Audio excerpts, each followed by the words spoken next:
Você já deve ter ouvido falar nos manuais e nas escolas que jornalismo se faz na rua, gastando a sola do sapato.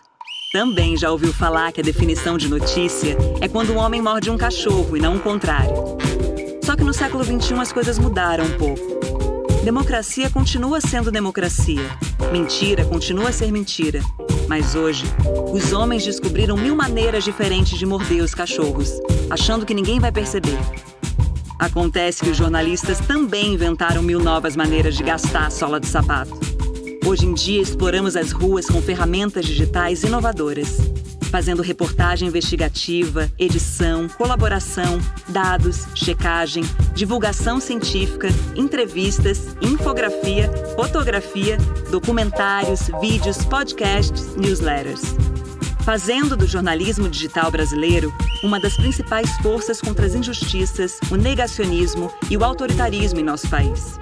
A terceira edição do Festival 3i, organizado pela Associação de Jornalismo Digital, quer mostrar para você, num formato totalmente virtual, multiplataforma e gratuito, como as organizações de jornalismo brasileiras estão lidando com os novos desafios impostos pelo século XXI.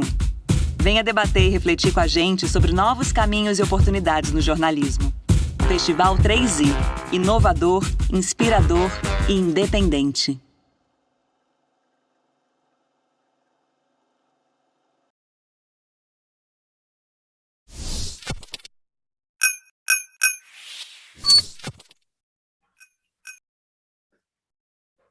Olá, olá, olá a todos, boa tarde. Boa tarde, boa noite a todas, todos e todes. Este é o Festival 3i 2022, o Festival do Jornalismo Independente, Inspirador e Inovador. O Festival 3i é produzido pela AJOR, a Associação de Jornalismo Digital, que tem como missão fortalecer o campo digital independente no Brasil e, com isso, melhorar o jornalismo brasileiro como um todo. Hoje, a AJOR já tem 80 associadas, muitas das quais têm menos de 5 anos, mas que já têm um enorme peso no jornalismo brasileiro. Essa é uma aposta do futuro, um futuro inovador, diverso e de qualidade para o nosso jornalismo, que é o que nós estamos celebrando aqui nesse festival. Essa é a primeira edição digital do Festival 3i e teremos 10 dias com mesas, painéis, entrevistas e já contamos com mais de 2.500 inscritos. Então, vai rolar muita coisa boa. Fique de olho no site festival3i.org. E para começar esse festival aí cheio de coisas interessantes e discussões, nós temos um convidado mais que especial. Jon Lee Anderson é repórter da revista New Yorker.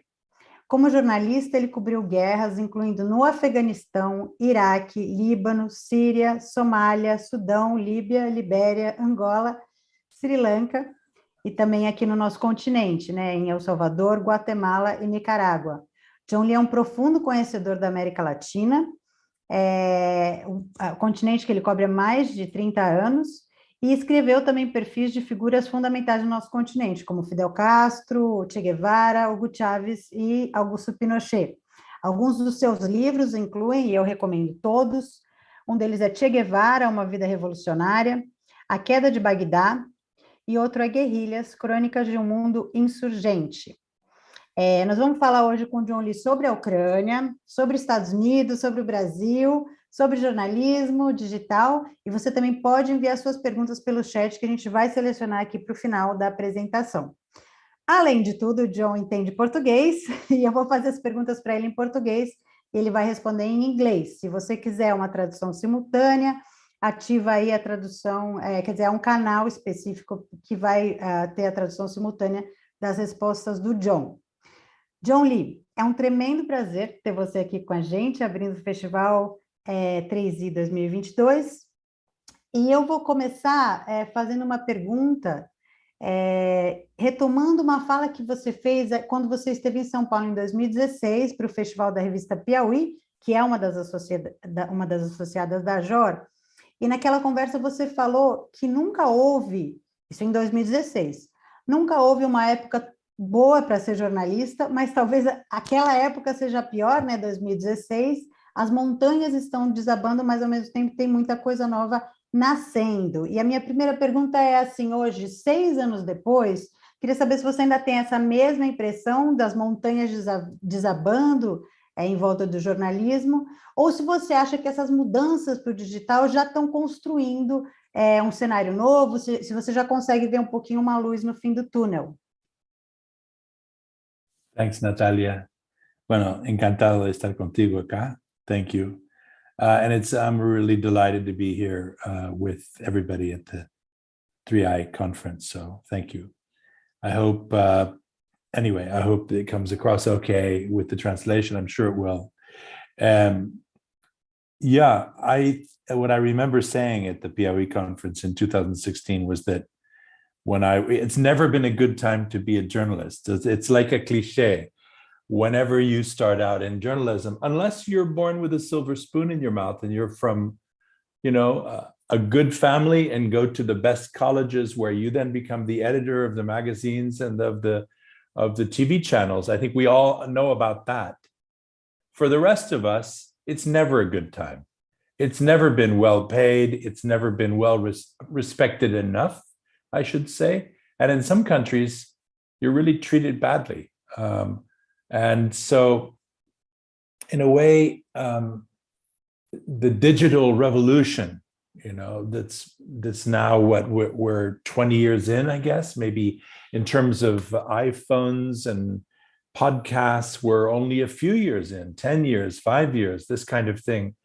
As it becomes more and more portable, more and more instantaneous, it's expanded the horizons immensely, but the challenges remain the same.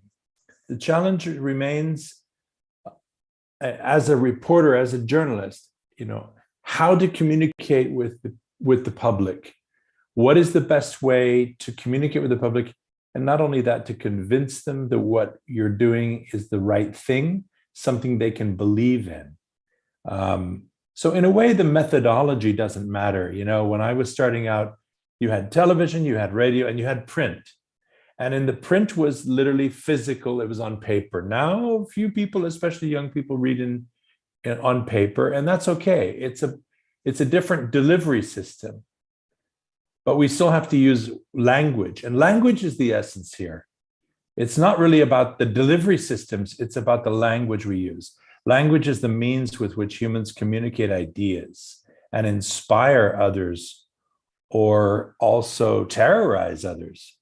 And already, even young people can see that the internet and the social media, which have become the new delivery systems for language and news and pictures and images and ideas, has all of that. It's got everything from hell to some kind of heaven, right? You can see and experience it all virtually. I still think that, back in 2016, 6 years ago, of course, we're all aware of the vertiginous speed of the digital era. TikTok didn't exist 3 years ago. Snapchat was probably the thing people were talking about in 2016. Maybe it hadn't even been invented then. I can't remember now. It was probably Twitter and Facebook still.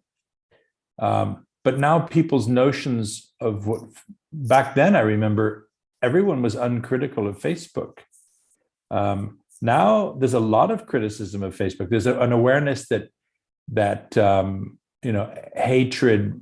hate speech and hate ideas and fake news, is employed on these sites, and that we're swimming in an ocean where we don't know where all the sharks are or where they're coming from. And now we're gaining more of an understanding of that, and that we can also be utilized and deployed as weapons, and our messages can be instrumentalized and twisted in ways that we have no control over. So all of these things have happened since I said those words in 2016. So what I said then was that it was the worst of time, the best of times. There's no good time to become a journalist, but I think there's more awareness now. One more thing I would say about it is that it's no way to make a living. Some people do, but is that why you want to be a journalist? Is you want to have health insurance, life insurance, buy your suburban house and have a new car every year. Is that you want the American dream? Then maybe go into insurance, right? Or be a lawyer, right? Some journalists are successful economically, but most aren't.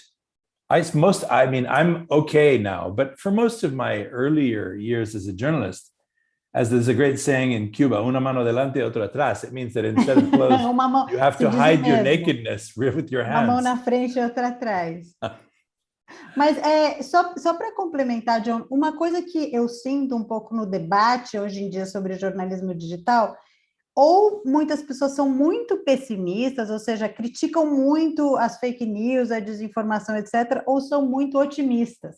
Então, eu acho que talvez você pudesse dizer se você onde você se encaixa. Você está no meio, você está mais para um lado ou mais para o outro? Well, I think I'm realistic. I mean, I have been through pessimistic phases, or rather, not so much pessimistic, but phases where I distrusted some of the new things that were coming along. And I don't mean the actual systems themselves, the sites, Snapchat, Twitter, Facebook, whatever, but the whole notion that whatever is on here is somehow virtuous. And that, the kind of language that we're now expected to employ, like, I friend you. I can't stand that kind of language, I friend you, I like you, I love you, I don't like that kind of language. It's like going into a bar and being forced to ask for a drink, a cocktail that they have chosen the name for, like sex on a beach. And you have to order, yes, I'd like sex on the beach. It's embarrassing, right? It's a stupid name. So why should you have to say it? You should be able to just say, I want one of those, right? My point is, I go back to what I said before. Language is the key thing here. It's, if you want to be a journalist, okay, fine. You're 22, let's say. You've grown up with smartphones and maybe a laptop. And podcasts is what really gets you excited. And that's what your friends are listening to, and where there seems to be investment happening and exciting things going on. There can be also animation. Why not? And there's the kind of Netflix documentarization of reality. There's so many different new genres that are interesting, and I think it's great. Why not? If someone asked me tomorrow, would you like to make an animated movie, but in documentary form, made based on an experience you had or something you're seeing in the world, I'd say absolutely yes, let's do it. Because I think any way you can get your own creative juices flowing and inspire other people, it doesn't matter how you deliver it. It's about the language you use that delivers the message or the story or makes people feel something. So you want to be able to, journalism has always had to use theatrical devices to inspire and entertain readers. And I don't mean by that we need to fictionalize. Some people do. And there's fiction, but we deploy some of the ancient, the old Greek plays. There was tragedy, comedy, suspense, and so on. We use these things when we write as well. So we need to know how to write. If you're working in television, you still have to write. You still have to use language. If you're working in a podcast as well, and it's sound, it's how does it sound? The timing, the cadence. How many words do you use? How much of that quote do you clip and use of the audio clip? These are the things you need. You still need to learn the craft. You need to learn the craft of storytelling, and you have to have an idea that people want to hear. And if it's one that they don't really want to hear, but you want to tell, you have to figure out how to make them listen or see it or read it, right? So in that sense, it goes back to the basic of journalism. It's the craft, knowing what your idea is, knowing what makes you tick, why you're in it, not for the money, because maybe you will never make any money, but you'll love what you do. And if it's a social cause that really makes you tick, some people get confused. They think journalism is another way to be an activist. And it can work at times. There is, journalism of niche for everything. There's environmental journalism, there's military journalism, there's feminist journalism. That's all fine. But you have to decide what it is that inspires you and that you do best. Is it something more general? Is it something in one of those categories? Are you an activist or are you a storyteller? Or maybe you're both. These are the things I think as a young person that you need to really have to struggle with, to learn, to find your voice, whatever it is you're working in, whether you're writing, filming, or podcasting. You need to find your voice, know what your ideas, know what your strengths are, and push forward. And above all, get out into the real world. You can be smart and do a lot of smart things behind a camera, of course, on a screen right here. It's amazing what technology gives us, but there's nothing comparable to getting out and getting your fingernails dirty. That's my school. Com certeza. Eu acho que é interessante, ou seja, primeiro a visão de que o jornalismo não é uma profissão, é quase um chamado, né? É uma paixão, que eu acho que isso está muito presente em inclusive todos os veículos que são membros da AJOR. Mas também isso, né? A possibilidade de criatividade, de experimentação e de uso, enfim, de uma quantidade enorme de ferramentas. Eu acho que uma coisa, a gente reconhecendo essas mudanças e reconhecendo que essas mudanças da, digamos, revolução digital impactam não só o jornalismo, mas a própria comunicação, a própria política e a própria guerra, eu acho que a gente está também num momento muito interessante para discutir com uma guerra, né, que está sendo chamada como a primeira guerra de TikTok no mundo, e que também tem elementos muito específicos e muito interessantes em termos da comunicação que está sendo feita dessa guerra. O Jon Lee é um correspondente, como já falamos, de guerra, que cobriu muitas, e eu queria te perguntar um pouco, como é que você está vendo a guerra da Ucrânia e como é que você está vendo a comunicação feita pelos dois lados da guerra? Yeah, it's a good question, Natalia. Thank you. I actually watched some TikTok videos. I'm in touch with young people like you, and I have one young friend who's always telling me the latest thing going on in TikTok world or whatever. And about 2 weeks ago, he sent me several TikTok videos, these short videos by some young, I think Australian guy who was in Ukraine. And I was a bit shocked at how superficial it seemed. It was all about himself and what he was feeling. And maybe that's necessary for young people, I don't know. But it was not what I would call journalism exactly. Maybe he'll grow and evolve into a journalist, but the fact that you have a camera and a video and you can do a selfie or a TikTok and send it to the world doesn't make you a journalist. It makes you someone who has a camera with TikTok, and it means you can share it.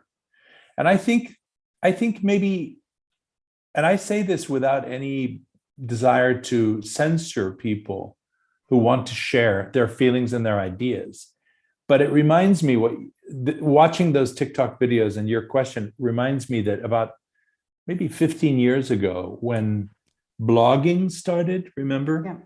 Suddenly there were people saying to me, Jon Lee, how do you feel about citizen journalism? And I was like, what's that? And, it came along in the early 2000s. And when I finally understood that it was people who had access to the internet who were now calling out mainstream journalists or doing their own sorts of stories and blogs and vlogs and these things, I thought, well, they're kind of inexperienced, but they're young. And hell, this is a democratization of the media space. So it's good.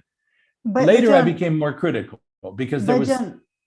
Só uma pergunta. Você falou, uma pessoa falando que está sentindo no teatro da guerra não é jornalismo. Você poderia explicar o porquê não? E o que seria jornalismo no TikTok? Porque também tem gente, por exemplo, transmitindo bombardeios, né? No, yeah, I hear you. Yeah. Look, I don't know what TikTok journalism is yet, really. Maybe it is the first TikTok war. Every war that I've known over the past, or conflict, I should say, because not all were shooting wars, has had some new technology. If you go back to 1989, it was the summer of the Chinese crackdown on the pro-democracy movement in Tiananmen Square. And that was the fax war. It was the age of the fax. These were, for those who weren't born in the era of the fax, this was kind of like a teletype machine where you could send instantly a page of printed material and it would appear somewhere else. And so people got the information, but it still involved print. It was somehow like a telegram, a long telegram, right? And then I remember Libya 10 years ago, 11 years ago now, was the first iPhone war. I suddenly saw youngsters, 20-somethings, there on the front line using these things to upload blog diaries and take pictures, and it worked for them. Now, again, I think it's all about the craft. I haven't seen enough TikTok videos from Ukraine to be a judge, but the first ones I saw, I was surprised at like I say, it was very superficial. It was about himself, not really about the people around him. He wasn't interviewing people. He did in one, I saw 3. But I think the first one I saw where he's basically running away from an area being bombed and breathing heavily into the camera and sharing his fears had something like 22 million views. Whoa. And I'm thinking, or maybe it was 2 million. I can't remember. These are figures that are just surreal. But it's sobering to realize that someone who is a influencer, maybe because they wear, I don't know, Nike shoes, can then become you know what I mean? Because influencers, basically they're one man, one woman advertisers for companies, right? That's what they really are doing. They're advertising products. So if that's what they're doing, and then they say that they're journalists because they can go and do a 30-second video somewhere, I find that problematic. Now, if you can produce a story that's short, like haiku poetry, the Japanese form, in a short 30-second video, more power to you. Fantastic. Why not? And maybe I just haven't seen enough. But I feel that it's unfortunate that young people who have access to this technology would, say, only be following the exploits of some young, frightened Australian guy, rather than trying to know more about the actual physiognomy of the conflict, like getting to know the people there and so on. Okay. O que você acha que falta é mais contexto, digamos, né? Mais pesquisa, mais contexto sobre o que está acontecendo. Sure, reporting. I mean, in addition to learning the basic skills of storytelling and craft that I was talking about before, you need to know how to report. It's not enough to just be in a place and take pictures or videos and then sending them to all of your friends, and then they can become viral and go beyond. Anybody can do that. You can stand at a racetrack. Eventually, someone's going to crash at a racetrack, you know, at a Formula One racetrack or something, and you can take a picture of the crash and it's going to go viral. Explosions go viral. That's just the way we are, right? Car crashes go viral, right? Cats doing funny things go viral. But that isn't journalism. That's something else. That's entertainment. And sometimes it's morbid entertainment. It's not real journalism. If I was maybe trying to do TikTok journalism in Kiev, I suppose I would try to find short stories, or maybe using that video form, I would be trying to take people step by step into the reality there. Maybe I would try to find a family living in an apartment building, these ones we're seeing that get bombed every day. What is life like in these places? Or is it just people running down stairways and being helped out of ruins? Is that what the Ukrainians are? or moving with their baggage on train tracks. After a while, it's a wall of images. We're not learning anything new. Eu vou fazer um convite, Jon, a quem está nos assistindo, para se conhece algum canal de TikTok, para mandar para o Jon ver se acredita que tem um canal fazendo bom jornalismo, como ele acha, como é a sugestão dele. Mas eu queria voltar para a pergunta mais genérica, Jon. O que você acha que vai acontecer aí enquanto mais analista, né, e uma pessoa, enfim, um correspondente de guerra, o que você acha que vai acontecer com essa guerra? E se você acha que a gente está próximo de uma guerra mundial ou uma nova, enfim, guerra fria? This is already a Cold War, for sure. This is already a Cold War with bombs. So we've lurched much closer to the possibility of a world war because it's involving every country in the world now has to have they have to be on one side or the other, as we're seeing every day, the countries that are joining the sanctions, those that are resisting them. There's the whole issue of the supply chain, which was already difficult because of COVID. In certain countries are dependent on say, Russia for fertilizer or weapons or something.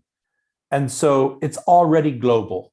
This is the first globalized conflict, truly global conflict in my life, I think. And because it's a shooting war and a very brutal shooting war, which is employing all of the elements that we've seen of the last, say, 10 years that we haven't been able to grapple with: authoritarian populism, fake news, the digital age. I mean, Putin has closed down, and so is the West. They've closed down Russia, but Russians are being told that that's not us bombing those people. It's the Ukrainians bombing their own people to make us look bad. That's what Russians are being told in this day and age. So it's frightening that we're living with all of this access to information, and yet an entire country, not everybody will believe that propaganda, but plenty of people will, because most people around the world, Brazil, Russia, United States, wherever it is, however bad their government, most people want to believe in their leaders. This is something I've seen again and again. I remember Iraqis. Saddam was terrible. Whatever happened in the Iraq war later, however wrong that war was, Saddam was also terrible. And he had so terrorized his people that most people believed what he said. They were afraid to look for alternative information because to do so was a criminal act, just like Putin has made telling anything other than the official version a criminal act in Russia. And eventually people are Pavlovian. They adapt to their terror and they adapt to their tormentors, and they try to get through life because they're afraid of physical abuse, murder, torture, the rape of their wives, their children. This is what people do. So that's the situation we're in. Now, you asked me, where will it go? There's several possibilities. One is that this dialogue, we keep hearing this dialogue, could end it. But the world is not going to be the same place it was a month ago.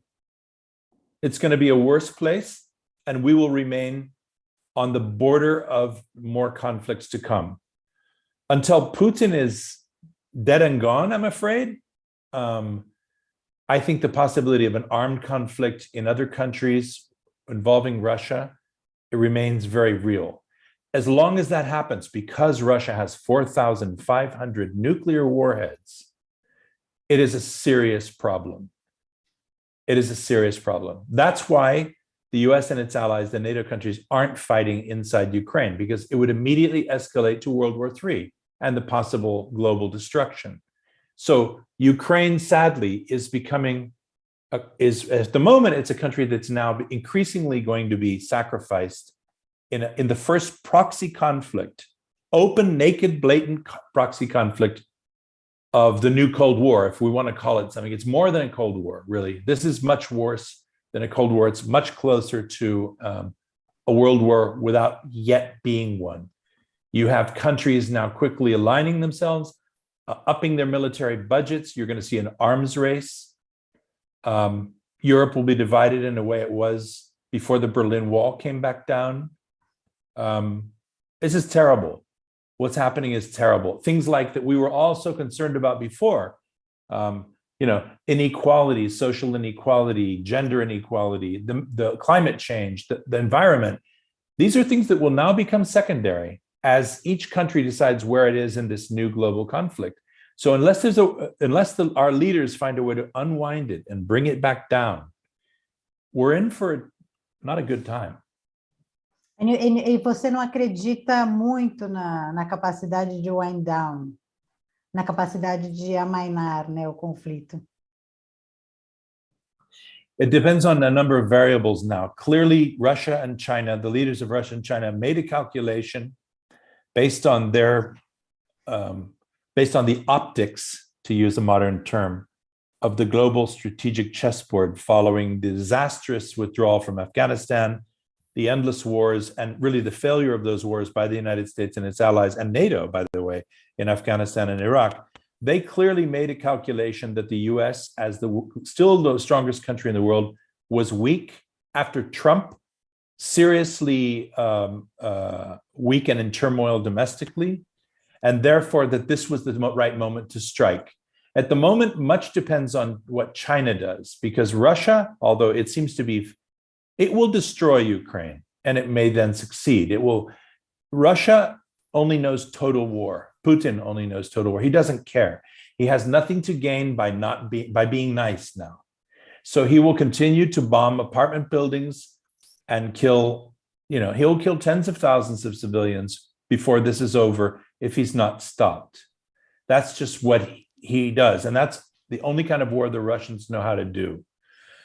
If China, as we're reading and hearing, has agreed to give Russia a lifeline with economic loans, with money and weapon supplies, then we're in for a really bad time.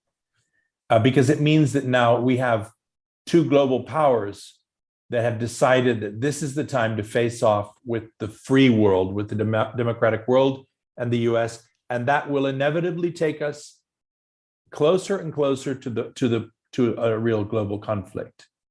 With at any time it could break out. The more shooting is going on, the more possibilities there is for a mistake to be made.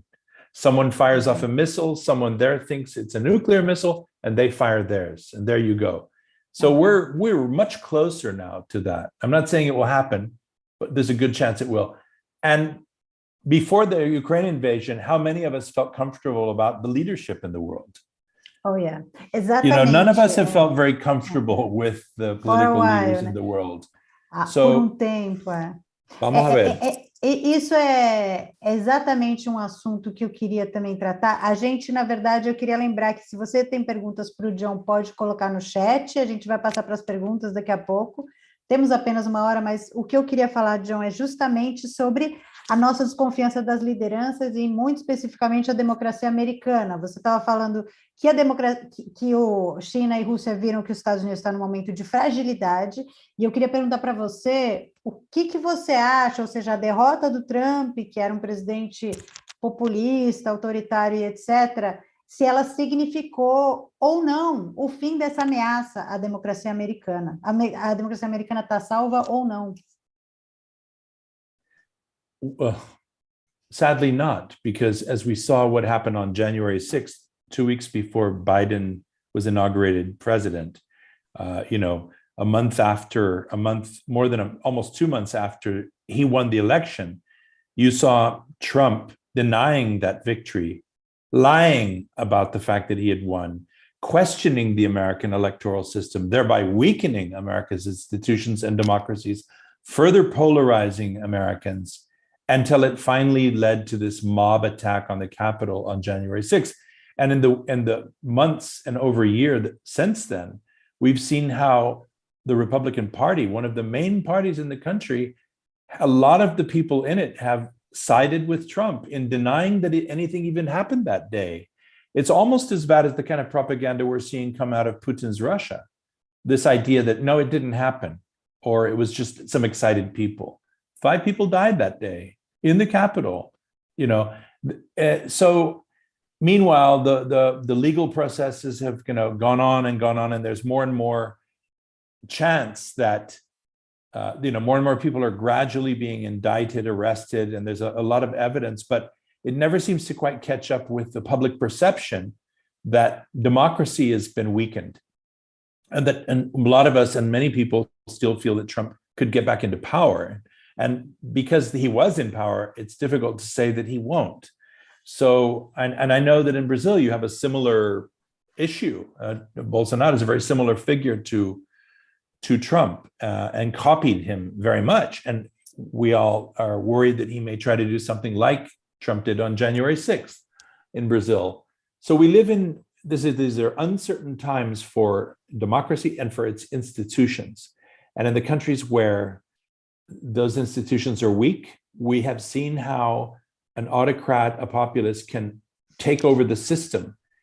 And then what remains of a system of laws works in function of that new populist. And that's the terrifying thing. That's exactly what happened in Germany in the 1930s with Hitler, who was actually elected and then began to dismantle the country's institutions from within. So right now we have a president who is old, who does not seem strong. Maybe the unity he's managed to rally between Republicans and Democrats at home and also abroad with the European allies because of Ukraine will be the savior of his presidency and the survival of the system. It's too early to tell. But sadly, if Trump had won again, then I think the United States was on its way to a civil war. Wow. I truly believe that the United States would have become lurched into a civil war. You've seen the fighting, the police abuse, the confrontations, the paramilitaries now carrying openly their weapons. Hundreds of thousands of people, millions that believe in Trump and his crazy ideas, violent and reactionary ideas. Racialism has been weaponized. You have 4 or 5 million Americans who have combat experience from the wars in Iraq and Afghanistan. Most of them are not progressives. Mm-hmm. Some are, most are not. And a country which allows people to have weapons like as if they were going to war. And so it's become a dangerous place. And civil conflict cannot be ruled out. I think with Biden, we took a step away from that. But none of us are resting easy in the United States. None of us feel comfortable about the near or near future yet. No. Okay. We're not out of the woods. No. Ou seja, a resposta é não. Você chegou a mencionar já o Brasil, né? E eu acho que é muito importante, principalmente com o nosso público, somos jornalistas que estamos nos preparando para uma cobertura. Pelo que eu entendi, você também vê um grande risco à democracia brasileira com Bolsonaro agora nessas eleições de outubro. Eu queria te perguntar se você tem algum conselho, ou seja, sendo alguém que viu o que aconteceu nos Estados Unidos, como é que nós, jornalistas independentes, jornalistas digitais, devemos nos preparar para cobrir as eleições desse ano no Brasil? Yeah, it's a good question. I think maybe the way to do it, is not just to cover it as one always has elections in the past, showing up, watching the debates and going to the campaign rallies and showing up on election day, but looking at these tectonic plates within each society. Look at what Trump has done and how he's tried to have state legislatures annul voting in certain states. Brazil's electoral system is different, but it's also federal. You have institutions counterposed against one another. I know about your Supreme Court, which seems to be still one of the last bastions of laws. But the police in Brazil seem to have been quite successfully instrumentalized by Bolsonaro. And that's dangerous because they're an armed group. So, and similar things happen in the United States. There are certain armed branches of the security force in the United States that are quite clearly hostile to Trump. The anti-immigration police, for instance, in the United States, ICE, they're called, are regarded as a kind of almost like a hostile force by Democrats. So it's attracted people who are who tend to be conservative, reactionary, and in some cases violent. And if the same thing is happening in Brazil, or similar things are happening in Brazil, those are the areas where I think journalism needs to focus its attention, to show where the boundaries lie between the legal systems, what is acceptable, what is actually happening, where there are actual real fissures, cracks in the institutional harness and framework of the country. So in this whole business of gun ownership that Bolsonaro pushed, it still remains to me a kind of mystery. I've heard lots of speculation about why he's done it. And we know that, is it Taurus, the gun manufacturer in Brazil? It made a lot of money. I don't understand, as I'm speaking as a journalist, why did he do that? Was the average Brazilian on the street asking for more guns? Not that I'm aware of. No. Where is the overlap between the police, the security forces, and the paramilitaries? Where are the lines between the paramilitaries, as you call them, the milícias in Brazil, and mafia control of certain parts of the economy, the black economy, the narco trafficking, extortion, money laundering? These are the to my eye, these are the really key, and of course it's dangerous. These are the key areas for Brazilian journalists. Until Brazilians feel safe and protected by their own institutions, they will never have a healthy democracy. And because it's clear that criminals sometimes with ideas. I mean, maybe that's what Bolsonaro is. Maybe he's a criminal with an idea. And maybe unfortunately, there's a fraternity of people like him that have embedded themselves inside the military, the security forces, and the political system. If that's the case, Brazil has a real problem. I mean, to my eye, going back to the United States, I would say that what Trump ultimately did was criminal, and that he's crazy and a bad person. But he helped create a system and found the people within the system and made them worse. He weaponized them. Ele You também, already na had a... Os dois também, o que você diz é que os dois, na verdade, se alimentam de forças que já existem, né, que precisam ser melhor investigadas. Exactly. So, I mean, that's where I would look. That's where I think a lot of reporting needs to be done is the institutions that, what are the key institutions that hold up the Brazilian state? And in what way are they safe or not safe? And those are the places where the true Brazilian reality is evolving. So it's a hard thing to do. It's also dangerous, not for everybody, but that's where a lot of attention needs to be placed. Muito bem, John, eu tenho muitas perguntas para você, nós só temos aqui uns 17 minutos, então eu vou começar aqui com as perguntas do público. Okay. A Rosane Amadori te perguntou o que você acha sobre a autoexposição do jornalista ao apresentar conteúdo, sobre o fato de que o jornalista hoje em dia, principalmente nas redes sociais, se expõe muito mais e participa muito mais das reportagens e não mais somente narra os fatos. O que você acha dessa tendência? It's a bit like the TikTok guy I saw in Ukraine. I don't, it's not my type of journalism. Look, I'm not a maximalist, so I've always kept an open viewpoint. The kind of journalism I do at the New Yorker, we try not to write about ourselves. Sometimes I am in the story. It's a decision that I come to with the editor, but most of the time I cut myself out of the story. If there's an interesting piece of dialogue that is better because I'm in it, or something happened to me, which in sharing that with the reader, it seems that the reader will learn more, then we leave it in. But plenty of things that happened to me. The process of doing journalism is not the story. When the process becomes the story, it's a different thing. Now, I know that there's a style there was back in the 60s and 70s called gonzo journalism, or, it was, Hunter S. Thompson, and he was very much part of his stories, and we all enjoyed his crazy adventures, drug-fueled adventures. It was kind of somehow, it worked because it was a part of the countercultural movement, and he wrote well. But it was very much his own thing. If everybody did that, I'm not sure. There were a few more who did, but none quite as successful as that.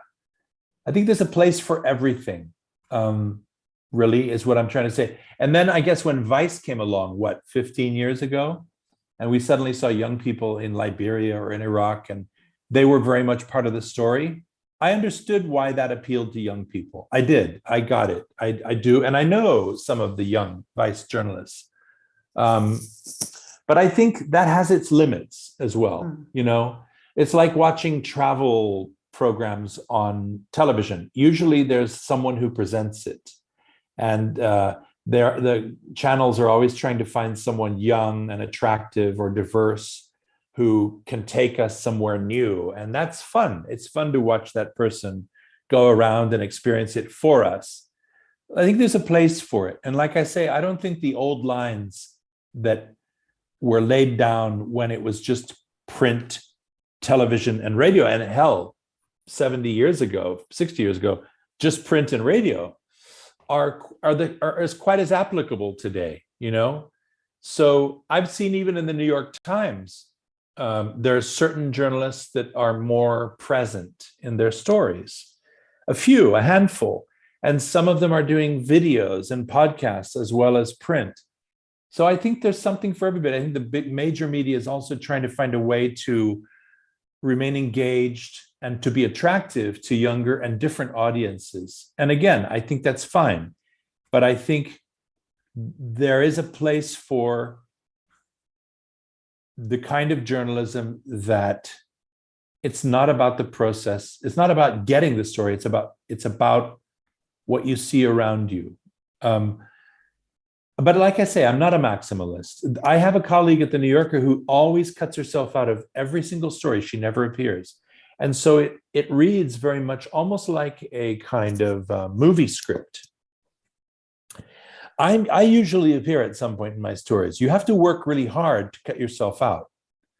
That in itself is quite something you have to write really well to be able to cut yourself entirely out of a story and still make it interesting. You know what I mean? Mm-hmm. But to keep yourself in it, to be about yourself, that's the easiest thing to do. It's kind of like the equivalent of, and it's a cliche, the journalist that arrives in a foreign capital and he interviews his taxi driver from the airport to the hotel, and that's his first story. That's like, what they call parachute journalism. It's not done. You don't do that. You don't interview your taxi driver because it's too easy. You know what I mean? So like I say, I'm open-minded about it. There are times when I think it's too much about the presenter, the person, mm-hmm. and you kind of know it when you see it or read it. So it's all about good taste, and it's all about, is it an adventure story or is it, do we want to watch the video diaries of someone who's in besieged Odessa, or do we want to understand what life is like in Odessa through the people? Mm-hmm. I think it's in the eye of the beholder and the inclination of each person. I also understand why young people want to see and interpret realities through someone who's like them. So, I'm open-minded. Yeah. Acho que tem uma outra pergunta que também segue mais ou menos nessa linha. Aliás, tem duas, viu? Sobre que são uma linha de crítica do jornalismo, digamos que a gente chama mais de tradicional. Que é o seguinte, o Camilo Mota, que é repórter, ele pergunta se o fazer jornalístico mais tradicional, muito generalista, com uma pretensa objetividade, mas que algumas vezes é bastante parcial. Então, você tem exemplos, sei lá, a Guerra do Iraque é um bom exemplo, ou no Brasil, sei lá, a reforma trabalhista, enfim, que há muito poucas visões divergentes, né, na imprensa tradicional. Se você acha que esse tipo de jornalismo generalista, superficial e que pretende ser imparcial e muitas vezes não é, ajudou na criminalização ou nos ataques ao jornalismo, que hoje em dia os populistas usam contra o jornalismo, mas que também é uma visão um pouco de uma geração inteira que desconfia, né, da instituição jornalismo. Yeah. Look, I mean, there were a number of loaded assumptions in the question about mainstream journalism, which I don't particularly agree with. You mentioned the Iraq War, and I have to say, this is a takeaway, a type of very common perception that I've dealt with for years, ever since the war began in 2003, that is wrong, actually. Yes, there were journalists who believed and reported that there were weapons of mass destruction in Iraq, and there were even journalists, there's one or two come to mind, I don't need to name them, who were kind of had their careers ruined because they really went along with the war drums and somehow assisted the public mood with the war machine, you know. But it's wrong to think that mainstream journalism was some kind of mule hitched to a wagon that was the American war machine. That's wrong. You know, I was in Baghdad before the war. I stayed in Baghdad during the American bombing as an American. I was there. I reported on what the Americans did and also what the Iraqis were doing. I didn't know if there were weapons of mass destruction or not. I tried to find out, but that was it. My approach to reporting on the war was more to try to understand how its effects on this country, and the country I had gotten to know, Iraq, I'm talking about, not the United States. And yes, there were American journalists and others who only went embedded with American troops. But by the way, that doesn't necessarily mean that they were censoring themselves. A lot of good reporting came out of those embedded experiences. It wasn't the kind of journalism I liked doing or did very much of. As much as I could until it was no longer possible, I reported on my own amongst the Iraqis until it became almost impossible because of suicide bombers to do it. But so be careful about these kind of received wisdoms and assumptions and labeling mainstream journalism. This is, I mean, what is that actually? You know, that's a very kind of, that's a very loaded question. So I think there's all kinds of people out there. And amongst the mainstream journalists I've known some really great ones, and I've known some not so great ones. Most, though, are not they're not drummers for war. Some don't do a very good job, and others do. Some people get caught up on one side or another in a war. I never enjoyed being embedded because I didn't want to be an American in an American war in Iraq and be cut off from the local people.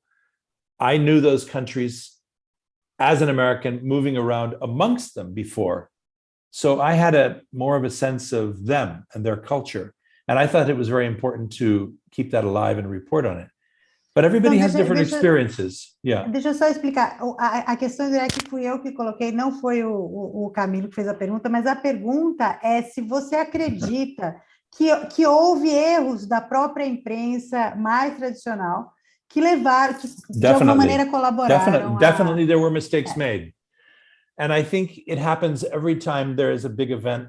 Even now with Ukraine, look, most of us can see that Putin is a pretty monstrous character. But it's also true that whenever there's a war, there are two sides. Of course, Ukraine is not a perfect country and its system is not perfect. There's a tendency to create all bad, all good. I saw it in Libya. The 20-somethings I was talking about before that came into Iraq, into Libya with their iPhones, many of them became very activist. They believed, they hung out with the young revolutionaries as they saw them, youngsters their own ages, fighting against the horrible, old, crazy Muammar Gaddafi. And they reflected that in their reporting. And I understood that because I understood it, as I say, as someone who watched them and sometimes rode around with them or whatever, because it's typical of youth to want to believe in goodness, that the world becomes divided into good and evil, but it's never entirely good and it's never entirely evil. You know, there are times when, I mean, evil exists. Hitler's Third Reich was evil. A lot of Stalin's policies were evil. A lot of what Putin is doing is evil. And ultimately, some of the America also wreaked evil on the Iraqi people by fighting a wrong war. But reporters tend to lurch between these two things. I think it's important always to understand the other point of view. So I try to always, bring back what the other people are thinking, not what my people are thinking, so that we don't demonize them or objectify them. But there is a tendency in war, and also remember, both sides use disinformation and psychological warfare. They want to win over the hearts and minds of the people because it's a big element in their story and will help them in victory. In the end, you have to decide which side you want. Mas eu gosto muito dessa ideia de estar aberto para ouvir o outro lado, né? Eu acho isso super interessante. E eu acho, a gente está chegando no final, mas a Brenda Rosa mandou uma pergunta que eu achei muito interessante, que eu acho que reverbera muito, inclusive nos repórteres, mas também nos leitores dos meios que fazem parte da JOR, que é o seguinte: você falou um pouco sobre jornalismo ativista no começo, e há uma grande frustração no Brasil e nos Estados Unidos sobre a cobertura, por exemplo, da violência policial e a cobertura do racismo estrutural, que sempre existiu, mas que sempre a cobertura, e aí, enfim, não estou querendo fazer uma análise de como se a imprensa fosse um monolito, mas violência contra negros demorou muito tempo para ser tida com a mesma seriedade, ou ainda não é, no Brasil com certeza não é, do que uma violência contra brancos. Então, a Brenda, ela te faz uma pergunta que é super difícil, mas o que o jornalismo pode fazer para parar com essa relativização quando a vítima é negra? Absolutely. No, she's absolutely right. I mean, I remember, the horrific video of George Floyd dying at the hands of these police. And of course, we've seen what happened as a result of that video, riots and efforts to change the laws and a greater visibility of police violence, and also a reaction against it, So somehow, and I remember thinking, all of those videos we saw from the body cams of police shooting, usually young Black people in cars or in their homes or running or something, how we had somehow become used to that. I was horrified at the fact that we had become somehow used to that, and that it took that horrific, brutal, slow murder of George Floyd to really wake everybody up.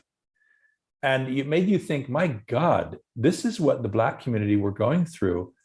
And what was it like before body cameras? What was it like before people were walking around with these? How many decades and hundreds of years has this horrific brutality been going on? I think it's been a real learning curve for everyone. We think of ourselves, well, everybody's different, as sensitive to the plight of others. But this has been a real wake-up call, for people who have not lived through the Black experience, whether they're, Afrodescendientes Brasileños or African Americans. It's we must be. I think it's important that we are aware of that and that we be much more sensitive to it, much more vigilant about it. I think we are. I think there's a conversation that's begun in all of our societies. It's an awkward conversation. It's not an easy conversation, and we're finding our way forward. But it's going to make our societies much healthier as a result. So as journalists, we're part of that, and we have to do our bit to participate, in opening up our society so that we all see more clearly the reality that we're living in. That's our job. Muito bem. Jon, seu português está excelente. Infelizmente, eu não tenho tempo para mais perguntas, mas eu agradeço muito, viu? A gente falou sobre vários assuntos, falamos coisas positivas e coisas negativas, mas acho que, enfim, tem muito food for thought, né? Tem muito material para a gente refletir. E eu agradeço muito os conselhos que você deu para a gente. Você sabe que você é um jornalista muito querido aqui no Brasil. Muita gente acompanha a sua carreira e estamos aguardando novas reportagens sobre o Brasil, que devem vir. Então, muito obrigada, Jon Lee. Essa foi a mesa de abertura do Festival 3i. Agora nós vamos ter uma pausa de 1 hora, antes da próxima mesa, que vai começar às 7 horas da noite, que é Ciência para Todos, cobrindo pesquisas e a pandemia de forma inclusiva. E quem vai falar com a gente é o jornalismo de excelência da Agência Mural, da Nós Mulheres da Periferia e da Amazônia Real, e a gente também vai ouvir sobre as experiências das agências Bore, Agência Tatu e do Data Lab.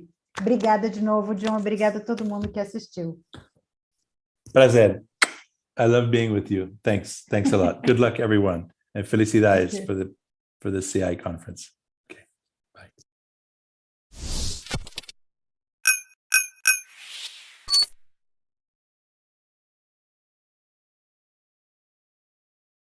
Se faz na rua, gastando a sola do sapato. Também já ouviu falar que a definição de notícia é quando um homem morde um cachorro e não o contrário. Só que no século XXI as coisas mudaram um pouco. Democracia continua sendo democracia. Mentira continua a ser mentira. Mas hoje, os homens descobriram 1000 maneiras diferentes de morder os cachorros, achando que ninguém vai perceber. Acontece que os jornalistas também inventaram 1000 novas maneiras de gastar a sola do sapato. Hoje em dia, exploramos as ruas com ferramentas digitais inovadoras, fazendo reportagem investigativa, edição, colaboração, dados, checagem, divulgação científica, entrevistas, infografia, fotografia, documentários, vídeos, podcasts, newsletters. Fazendo do jornalismo digital brasileiro uma das principais forças contra as injustiças, o negacionismo e o autoritarismo em nosso país.